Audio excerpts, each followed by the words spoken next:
Every Ferengi business transaction is governed by 285 rules of acquisition to ensure a fair and honest deal for all parties concerned. Well, most of them anyway. You worthless, tiny-eared fool. Don't you know the first rule?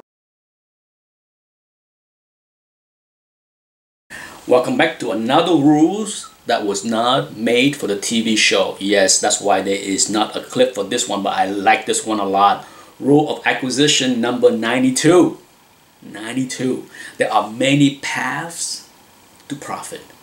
Yes, you hear me talk about flipping many times on this channel. Many times. I am not apologetic to my behaviors in this hobby.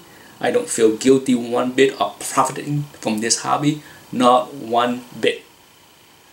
But at the same time, I also know that there are many ways to make money in this hobby. You know, you hear me talk about, oh, you know, I'm not gonna buy slab because that like buying retail, because people that buy slab and resell it later, they're not making a lot of money.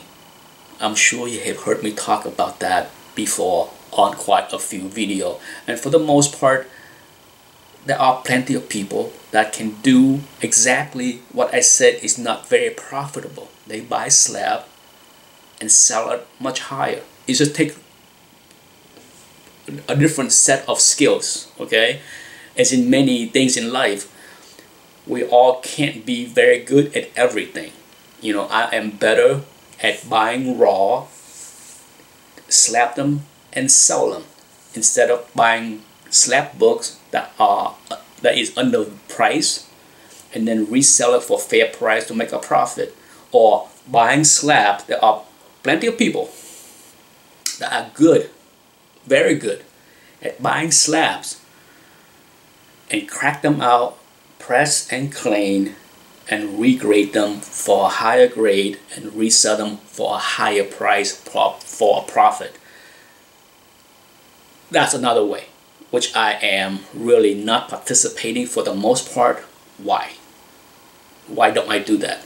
Because I buy most of my stuff online, on eBay or various websites. It's hard to judge a book on whether it can be improvable inside a slab. You know, for those that are familiar with Comic Link, their scans are not very sharp and they don't provide back cover, okay, unless you request it. And even if you request the back cover, it's the same resolution as the front cover, which is not the highest of quality compared to Heritage, which provide you much sharper quality. Comic Connect, Heritage provides sharper scan than Comic Link.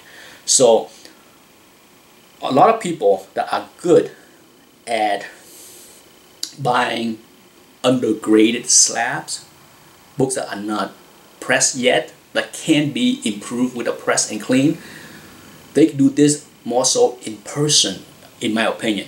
Sure, I'm sure they can buy that online too, but many will tell you that they have better success going to a convention or going to a comic book store and see a slab, look at it, examine it, and see things that they can improve, and then they make the decision to buy it, crack it, clean it, press it, re-slab, higher grade, profit. Okay, so like I said, there are many paths to profit. There is not one way.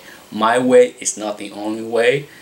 You know, I try not to come across as this is the best way or this is the only way. Hopefully I have not. I think I try my best voicing that in the past, but if I have not, at least in this video you will hear me say that there are many ways, many paths to profit. Whatever works for you, that's what matters. Okay, because not all of us can go to convention, can go to the store, or have access to a good local comic book store like me. I don't go to conventions.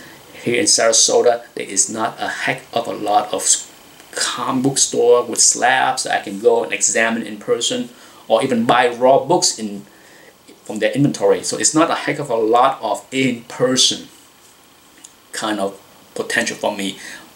the majority of my profit came from online purchase. So that's how I have done it up to this point, and most likely will be something that I will keep doing for the next foreseeable future.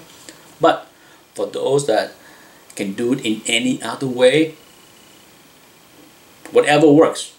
At the end of the day, whatever works for you, that's all that matters. How I do it, you don't have to copy. All right? Until the next rule, bye-bye.